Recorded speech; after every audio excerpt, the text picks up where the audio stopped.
Assalamualaikum. Cikgu sambung semula topik bab yang ni sebab cikgu dah janjikan untuk jawab matriks dan bentuk geometri serta kebarangkalian. Cuma cikgu tak sempat nak bantu kamu jawab bahagian kebarangkalian. Tak cukup masa dekat video tu. Alright. So untuk topik kebarangkalian, ini dia soalan yang cikgu ada daripada buku Sasbadi cikgu ambil. Okey. Jom kita ekstrak keluar apakah information yang kita dapat daripada soalan ni. Macam tu. Ya. Okey. Tengok baik-baik kat sini ya. Soalan dia kata Natasha pergi ke sekolah dengan menaiki bas sekolah setiap hari persekolahan. Okey. Jika bas sekolah lewat ke rumahnya, kebarangkalian bahawa Natasha tidak lewat ke rumah, ialah 0.6. Jika bas sekolah tak lewat ke rumahnya, kebarangkalian Natasha akan lewat ke sekolah 0.2. Diberi kebarangkalian bas sekolah lewat ke rumahnya adalah 0.5. Hitungkan kebarangkalian bahawa A apa, B apa. So, kalau korang nampak dekat soalan ni, dah baca kita tahu. Bila kita buat kebarangkalian, kita kena kenal pasti apakah peristiwa pertama. Peristiwa pertama ya, ataupun peristiwa A. Kemudian kita kena kenal pasti juga apakah peristiwa B. Ya. Ingat tak gambar rajah pokok dulu? Cikgu selalu ajar kamu untuk lukis gambar rajah pokok. Kalau peristiwa A kita tulis macam ni. Kenapa kita nak kenal pasti kedua ni? Sebab senang untuk kita buat gambar rajah pokok dan nampak kesudahan di akhir soalan. Okey, tengok sini peristiwa A. Kemudian peristiwa B. Kemudian kesudahan peristiwa ataupun outcome. Jom kita tengok. Jom kita kenal pasti untuk soalan ni apakah peristiwa A. Ada setengah dah boleh jawab kan? Kalau yang belum boleh jawab, jom kita tengok. Jika bas sekolah lewat ke rumahnya, kebarangkalian bahawa Natasha tidak lewat. Pertama, untuk peristiwa A, kita tahu dia mesti ada kena mengena dengan lewat dan tidak lewat. Sama juga sini ya, lewat dan tidak lewat. Boleh juga cikgu letak tidak lewat sebagai L prime, tak ada isu. Ataupun kalau kamu nak letak TL untuk tak lewat lagi mudah lah. Sebab dia senang. Untuk yang ni pula, yang ni pun sama. Lewat dan tidak lewat. Okey, apa peristiwa A pula? So, kalau kita tahu dia ada dua kemungkinan kesudahan untuk setiap peristiwa itu lewat tak lewat ke sekolah. Peristiwa A pula ialah bila tengok soalan macam ni, kita kena tahu Natasha pergi ke sekolah dengan menaiki bas sekolah. So, pertamanya kita ada cerita Natasha. Natasha. Yang kedua kita ada cerita bas sekolah. Kemudian, kita nak tahu Natasha ke bas sekolah ke sebagai peristiwa. Mana satu peristiwa A, mana satu peristiwa B. Okay, tengok soalan seterusnya. Dah kita tahu dua-dua ni adalah peristiwa kita. Tapi kita tak tahu mana satu yang patutnya jadi A, mana satu patutnya jadi B. So kita tengok kat sini. Jika bas sekolah lewat ke rumahnya, kebarangkalian Natasha tak lewat adalah 0.6. So bila bas sekolah, maksudnya sinilah bas sekolah. Bas sekolah barulah dia bagi impact kepada Natasha. So, kita nampak bahawa bas sekolah adalah sebagai peristiwa A yang akan memberi impact kepada peristiwa B, iaitu kepada Natasha. Kalau bas sekolah lewat, apa akan jadi pada Natasha? So, kat sini kamu dah boleh kaitkan apa yang akan jadi dekat peristiwa A.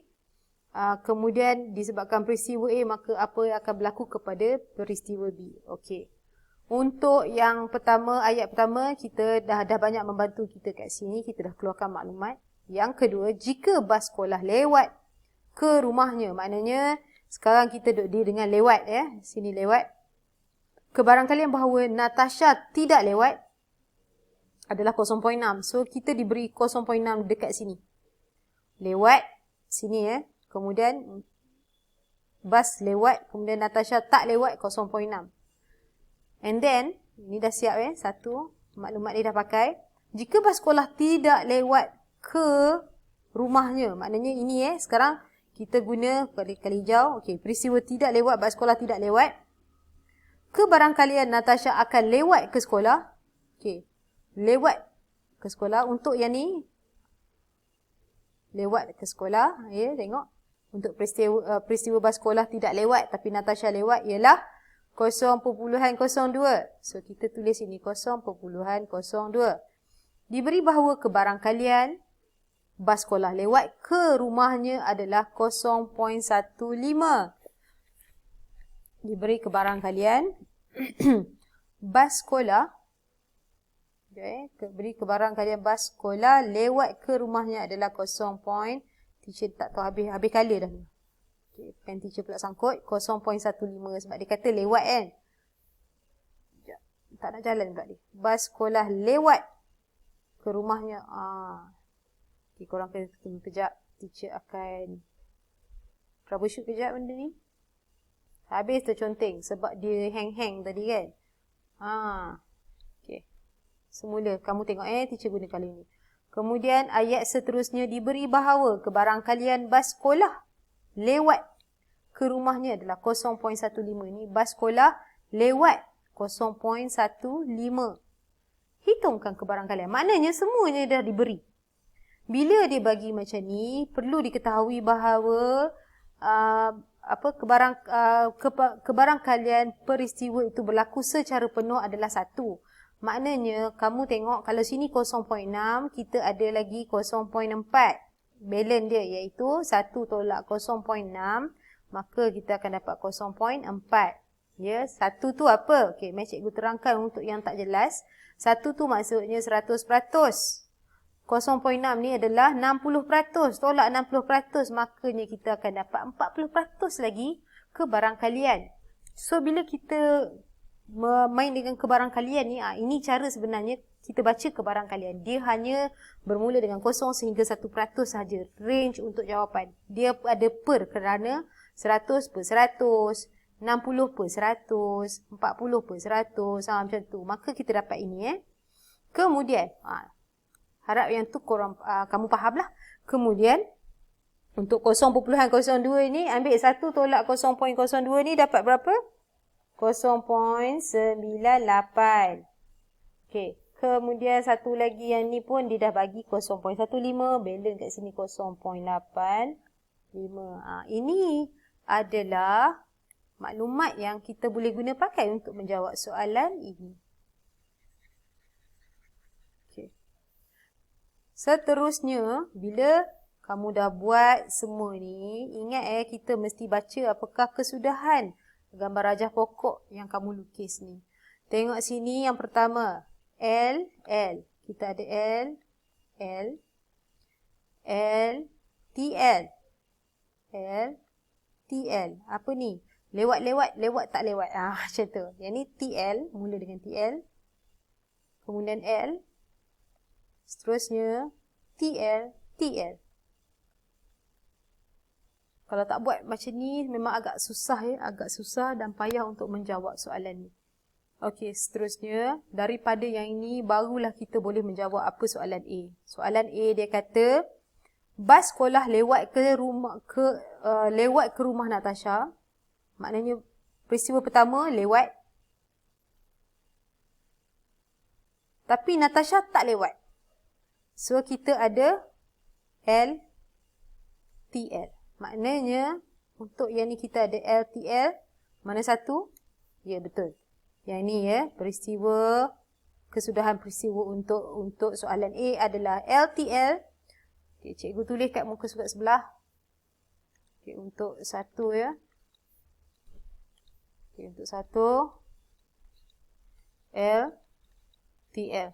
So, probability untuk LTL Okey, apakah probability untuk LTL? Tengok balik. L adalah 0.15, TL adalah 0.6. So 0.15 darab dengan 0.6. Itulah jawapan untuk soalan pertama. Agak mudah Kemudian soalan kedua. Dia kata kat sini, Natasha lewat ke sekolah. Tak kira apa pun punca, dia lewat. Lewat maknanya kita ambil apa? Lewat.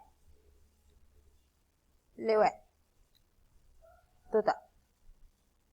Dia sebab dia lewat. Inilah. Ini lewat, Natasha lewat. Ini lagi satu dia lewat. Sebab dia kata Natasha lewat. So, kita ada dua kejadian kat sini. Dua peristiwa. Natasha lewat. Pertama lewat. Satu lagi lewat dengan tak lewat lah. Dia punya apa? Tree dia tu. Stem dia tu. Dia pergi sini. Sini satu. Sini dan sini. So, nak tulis macam mana ni? Okay, yang ni LL. Okay, kita pakai yang ni. Satu lagi TLL. Yang ni. Okay, jom kita tulis. Lewat ke barangkalian Natasha lewat ya.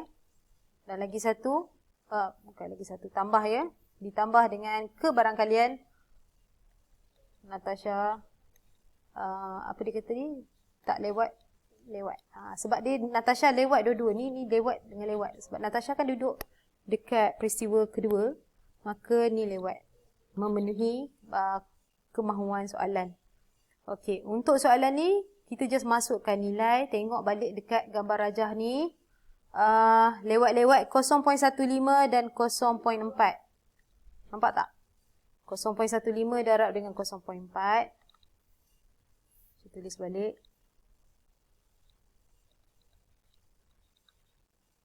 Oops.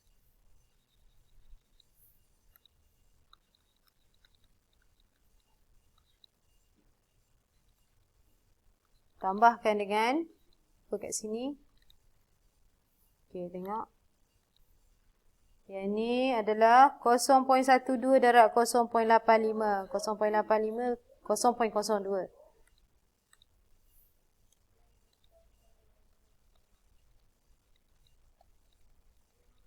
Okey. Daripada sini, teacher serahkan kamu. Pakai kalkulator, cari jawapan dia. InsyaAllah itulah jawapan dia. Alright. Untuk topik ni sebenarnya, teacher nak bagi tahu, nak tanya juga korang. Sebenarnya dah habis. Inilah cara dia menjawab soalan tadi ya, soalan jenis probability ni.